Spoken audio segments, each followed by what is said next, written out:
রাজধানীর সবচেয়ে ধনাঢ্য আর সবচেয়ে বঞ্চিত মানুষের সহাবস্থান ঢাকা ১৭ আসনে।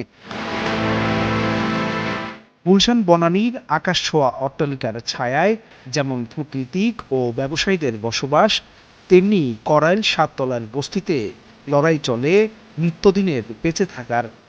ভোটের মাঠেও বরাবরই গুরুত্বপূর্ণ রাজধানীর বৈচিত্র্যপূর্ণ আসনটি, যেখানে বিশেষ মনোযোগ থাকে প্রায় সব রাজনৈতিক দলের।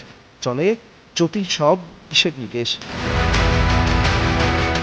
গুরুত্বপূর্ণ এই আসনটি বেশ গুরুত্বের সঙ্গে নিয়েছে বিএনপি, যেখানে ভোটের লড়াই নেমেছেন দলের চেয়ারম্যান তারেক রহমান।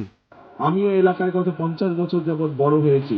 দীর্ঘ ১৭ বছরের নির্বাসন শেষে দেশে ফিরে নিজের ও প্রয়াত মায়ের বাসার ঠিকানার এই আসন থেকে নির্বাচনের খবরে বদলে গেছে আসনটিতে ভোটের সব সমীকরণ।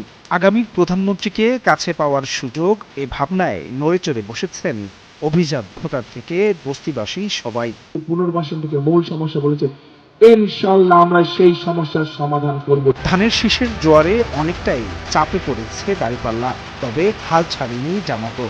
ডাক্তার খালিদুজ্জামানকে ঘিরে আত্মবিশ্বাসী তাদের কর্মী সমর্থকরা বলছেন, ভোটের অঙ্ক এখনো খোলা। একদিকে নিরাপত্তা, কর্মসংস্থান ও প্রতিশ্রুতির হিসাব কষছেন গুলশান বনানীর ভোটাররা, অন্যদিকে বস্তিবাসীদের চাওয়া খুব সোজা: খোঁজ খবর, উন্নয়ন আর আগুন জলাবদ্ধতা থেকে মুক্তি।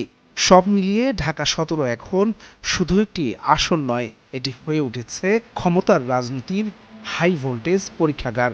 প্রশ্ন একটাই, শেষ হাসি কার? কোন সমস্যা কি? আমি ডেস্ক রিপোর্ট, ডেইলি নিউজ। আজকে